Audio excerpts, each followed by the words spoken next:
Welcome back to the channel. So in the background of the Skyline, the two-door Skyline, right? So kind of been neglected for a good while. One of the things that happened to the car while it was parked is, I don't know if you can see it or if the camera pick it up, but the color is fading, and partially because oxidation is building up on the top surface of the paint. So I'm gonna try to see if we can correct some of it today by standing down and so have the buffing machine there. So we'll try to see if we can basically buff the car. I'm gonna use some 2500 sandpaper first, kind of get off the top layer of oxidation. I'll go through fender panel by panel and then try to see how we can get it, so you know, come back up. Really want to see the color on this restore, and then we'll get a car cover put over it until we're ready for it. We're going to do some sanding, and then hopefully we'll pick up when the final product is done, and then we show you guys from there. Alright, cool.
Alright guys, so just finished sand half of the car.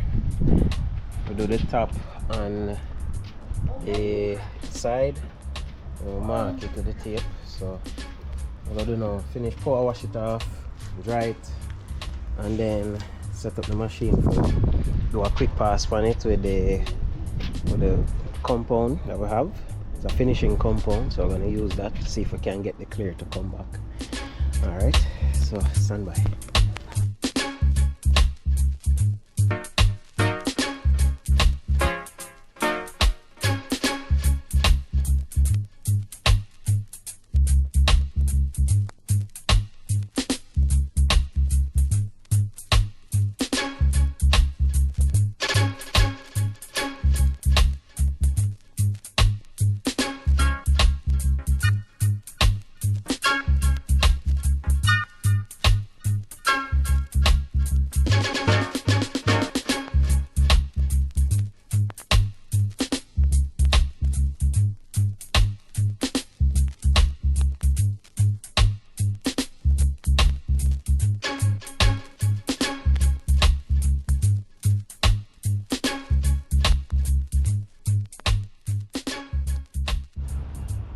Alright guys, so I don't know how much the GoPro can pick this up, but there is a significant difference in the color, especially on this side that we sanded.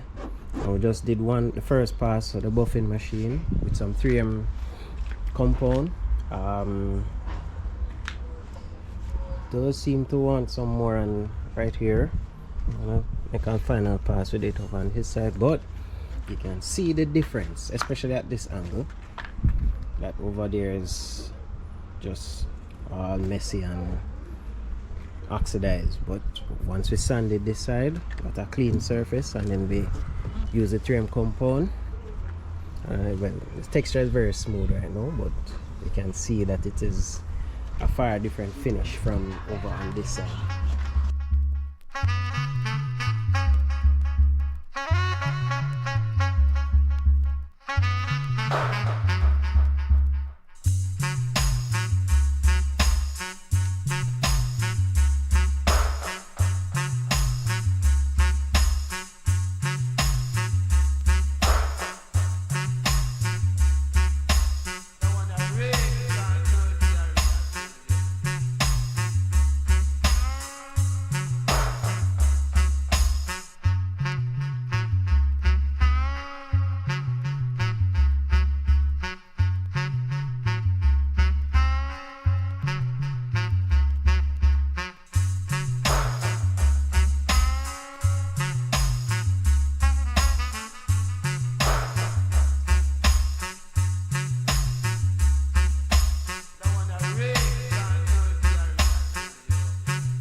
Alright guys, so finished though half of the car. Looks like come out real nice. If you look at the side of the fender here, you're coming onto the side of the car. You can see that all the car really needed was a nice clean because of all the oxidation build up over the years. And this car really has not driven, well, I haven't driven this car since this year, so it has been sitting for some time now. What we've done, so this is in the shade. This side is pretty oxidized, so we have this side to start soon. We're just finishing up on this side, which is pretty much done right now. And the top of the car looks really nice, side looks really nice. Yep. So we'll move on to the next side now, where we do the wet sanding, all the preparation work. Yeah, you can see that the color is pretty dull on this side, so hopefully we can bring it up back with what we've been doing on this side, which so far is looking really good. I'm really pleased with the outcome. Really pleased with the outcome. So I'll go and do it, you know. Continue, man.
Sandpaper do the work. Do not put too much pressure on the sandpaper to cut into the paint too much. You want the sandpaper to just glaze across the surface and pick up any impediment, any impurities or dirt or whatever, and then just take it away with the movement of the sandpaper. You try to force it in and dig in, then it's going to cut and probably cut a little bit too deep. So remember, go with the grain of the sandpaper, light sanding. If you realize that you're sanding and it's not moving, then turn your sandpaper around, maybe that side is done, and then move on.